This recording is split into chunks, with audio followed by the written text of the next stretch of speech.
नमस्कार मित्रांनो, जर तुम्हीही घुरण्याच्या त्रासाने त्रस्त असाल, रात्री झोपल्यानंतर खूप मोठ्या आवाजामध्ये तुम्ही घोरत असाल किंवा घुरण्याचा त्रास तुम्हाला होत असेल, तर आज या व्हिडिओमध्ये आजीबाईच्या बटव्यातून एक असा उपाय मी तुमच्यासोबत शेअर करणार आहे की तो उपाय केल्यानंतर घुरण्याची समस्येपासून किंवा घुरण्याचा जो त्रास आहे, जी समस्या आहे ती संपूर्णपणे या उपायाने दूर होणार आहे। चला तर मित्रांनो, जास्त वेळ न घेता काय आहे तो उपाय जाणून घेऊयात। मित्रांनो, घुरण्याची समस्या यामुळे आपल्याला जेवढा त्रास होतो त्यापेक्षा कितीतरी जास्त पटीने आपल्या घरामध्ये राहणाऱ्या जे कुटुंब आहे किंवा आपल्या अवतीभोवती जे झोपतात त्यांना देखील होत असतो। म्हणून आपण मानसिकरित्या देखील खूप त्रस्त असतो। तर मित्रांनो, घाबरून जाण्याचं कारण नाही। हा उपाय तुम्ही रात्री झोपण्यापूर्वी करा। तुमची घुरण्याची जी समस्या आहे ती 100% या उपायाने दूर होणार आहे। मित्रांनो, हा उपाय खूप सोपा आहे। हा उपाय सर्वांनाच करता येणार आहे। 2 मिनिटांमध्ये अगदी घरच्या घरी तुम्ही हा उपाय करू शकतात। या उपायामुळे तुम्हाला कुठेही दवाखान्यात किंवा मेडिकल ट्रीटमेंट घेण्याची गरज नाही आहे आणि सर्वात महत्त्वाची गोष्ट म्हणजे या उपायाचे कुठलेही साईड इफेक्ट्स नाही आहेत। लहानांपासून सर्वच जण हा उपाय करू शकतात।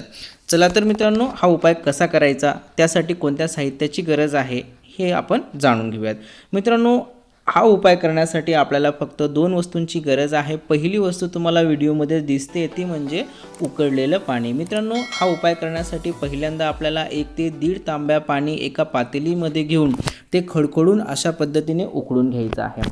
उकळून घेतल्यानंतर ते खाली उतरवून ज्या ठिकाणी आपल्याला उपाय करायचा आहे, रूममध्ये किंवा बाहेर ज्या ठिकाणी तुम्ही झोपतात त्या ठिकाणी हे पाणी न्यायचं आहे आणि अशा पद्धतीने ठेवायचं आहे। मित्रांनो, हे पाणी आणल्यानंतर त्यामध्ये आपल्याला एक वस्तू मिळवायची आहे, ती म्हणजे झेंडू बाम।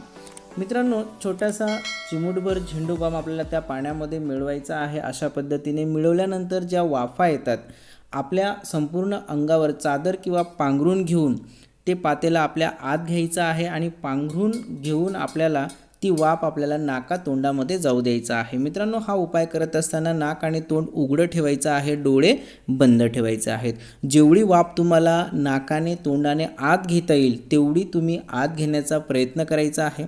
मित्रांनो, हा उपाय तुम्ही झोपण्यापूर्वी 3 ते 4 मिनिटं करा। यामुळे वाफ घेण्यामुळे आपल्या नाकातले जे स्नायू आहेत किंवा घशामध्ये जी त्वचा सैल पडलेली आहे, जे स्नायू सैल पडलेले आहेत ते पुन्हा पूर्ववत होऊन आपण जी हवा आत घेतो किंवा बाहेर सोडतो ते जे अडथळे आहेत ते दूर होऊन तुम्ही व्यवस्थित श्वासोच्छ्वास कराल आणि कुठल्याही प्रकारचा घुरण्याचा आवाज या उपाय केल्यानंतर येणार नाही।